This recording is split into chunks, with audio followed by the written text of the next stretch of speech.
মৰমৰ ছাত্ৰ ছাত্ৰীসকল, আজি মই ক্লাছ 8ৰ পাঠ নম্বৰ 4 বসতি, গ্ৰাম্য জীৱন আৰু নগৰীয় জীৱন এই পাঠৰ সমূহ কোৱেশ্চন এনসাৰ মই দি দিম। এই ভিডিঅ'টো দি আছো, তোমালোকে যদি মোৰ চেনেলটো এতিয়াও সাবস্ক্ৰাইব কৰি ৰাখা নাই তেনেহলে সাবস্ক্ৰাইব কৰক। তো প্ৰশ্ন 1 নম্বৰ উত্তৰ লিখা। ক নম্বৰ আছে বসতিক কেইভাগত ভগাব পাৰি। বসতিক কেইভাগত ভগাব পাৰি।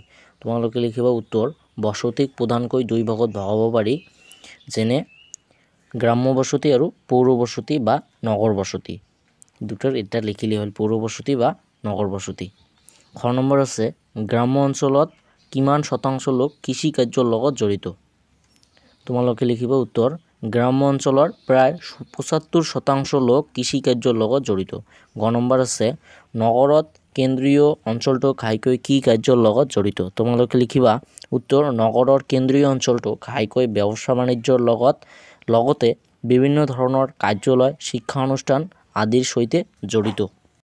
এতিয়া ঘ নম্বৰ উৎপত্তিকালৰ ভিত্তিত ভাৰতবৰ্ষৰ নগৰসমূহক কেইটা ভাগত ভাগ কৰা হৈছে। তোমালোকে লিখিবা উত্তৰ তিনিটা ভাগত ভাগ কৰা হৈছে, যেনে প্ৰাচীন নগৰ, মধ্যযুগীয় নগৰ আৰু আধুনিক নগৰ।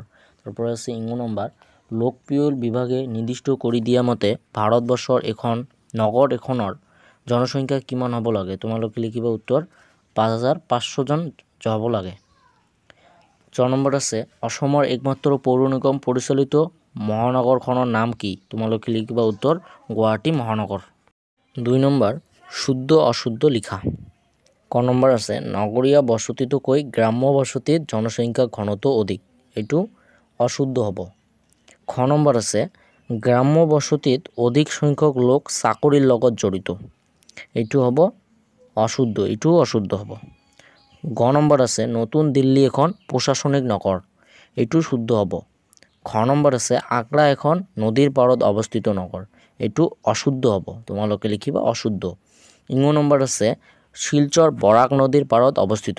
তোমালোকে লিখিবা এইটো শুদ্ধ হ'ব, তো তোমালোকে শুদ্ধ বুলি লিখি দিবা। তো ছাত্ৰ ছাত্ৰীসকল, আজিৰ ভিডিঅ'টো ইয়াতে সমাপ্ত। পৰৰ ভিডিঅ'ত মই 3 নম্বৰ চমুকৈ উত্তৰ লিখা এইটো দিবলৈ মই চেষ্টা কৰিম।